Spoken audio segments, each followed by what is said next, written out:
Sycamore staff, so excited you're back, and hopefully you've gotten some time this summer to rest. Typically around this time of year, I would spend a lot of time thinking about and preparing a formal speech for when we would meet in the high school auditorium.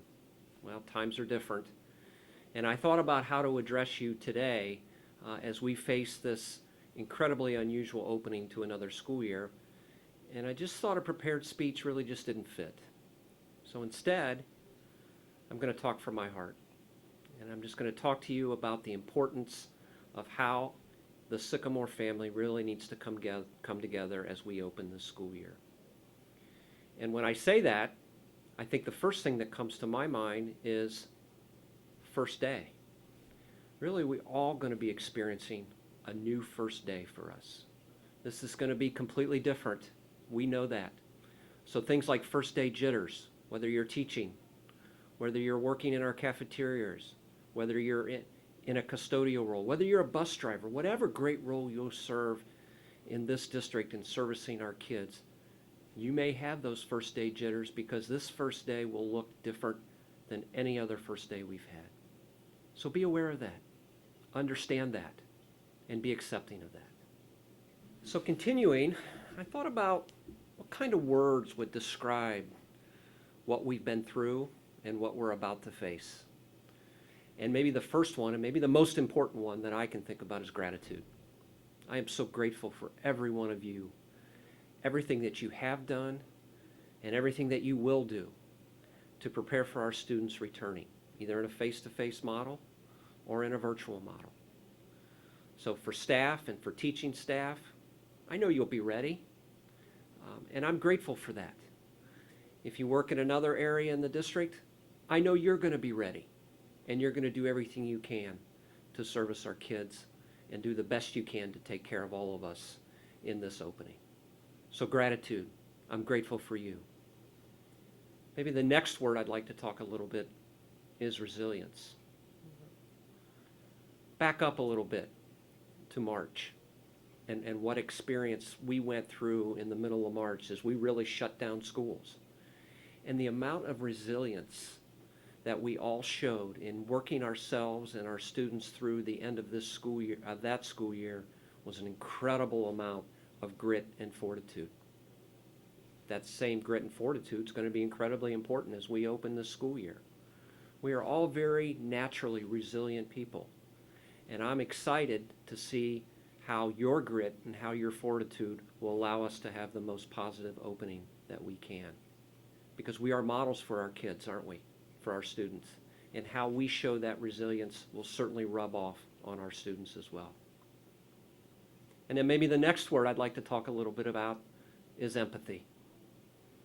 This whole experience has really showcased and shown the different emotions around this COVID pandemic. People have different feelings about it, and whatever that is. And I'm asking that we all really put on the empathy hat and really kind of be understanding of people's views and vision of what this is all about, and maybe even some of the decisions that we made in opening the school year.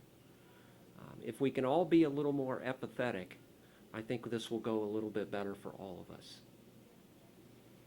And then next, what an important word this is. Talk about flexibility.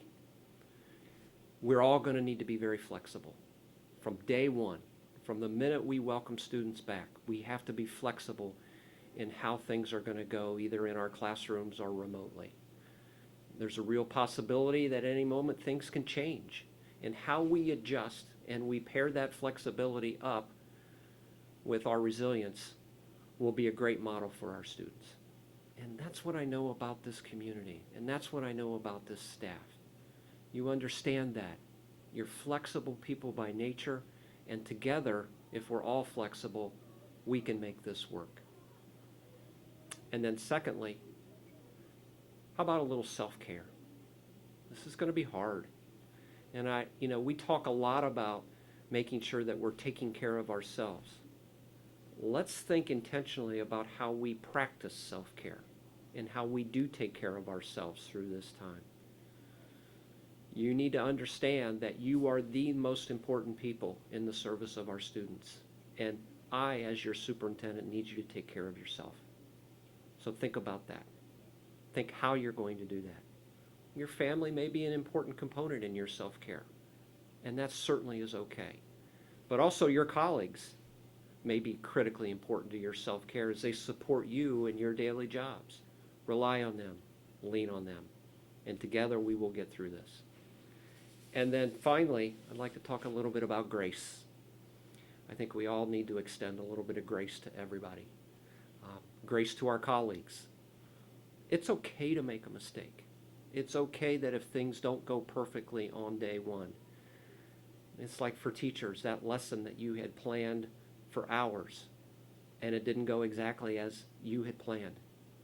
What do you need to do? Give yourself some grace. It's okay. Learn from it, figure out how to make it better, and do it better the next time. I'd also like you to think a little bit about how we extend grace to our students. Please remember, in the middle of March, they had school pulled out from under them, and they are coming back with a number of emotions and feelings as they come back into our classrooms and into our virtual classrooms. Think about how you might extend some grace to them and make them feel comfortable in this new learning environment. And so together, grace is a very powerful emotion, and I'm confident that we're going to extend that to everybody in our family. So, as we open the school year, there's some certain things that I'd like you to think about in terms of their importance. We have communicated and will continue to communicate the many safety protocols that need to be in place if you're a face-to-face teacher, employee in our buildings. I encourage you to look at those, review those. Certainly, the most obvious ones are the physical distancing components, the masking requirements, the sanitation requirements. All of those things are critically important as we strive very hard to make this reopening as successful as possible. Secondly, again, kind of back to the empathy thing, I think we all have personal feelings about what we're doing, what this pandemic is. I'd ask you to think about that and be a good model for your students. And maybe keep some of those incredibly personal feelings in whatever way you feel, at least to yourself, and not expound on those to your students. We need to be models, and we need to make sure that our focus is on making our students as most successful as possible in whatever environment that they're in. So, you've had a couple of days of professional learning under your belt, and you have several more to go. Thank you for your investment and your engagement in that. And my hope is that when we welcome that first batch of kids back on September 3rd, we will be ready for them. And the reason we're going to be ready for them is because of you. You are amazing professionals, dedicated professionals, and maybe most importantly, the most caring group of human beings I've ever had the opportunity to be around. Those things and that unification and that Sycamore family mentality will allow us to have a very successful school year. So hang with us, do everything you can to take care of yourself, and together we will all be Sycamore strong, and we will always be Sycamore proud. Have a great opening, everybody, and thank you.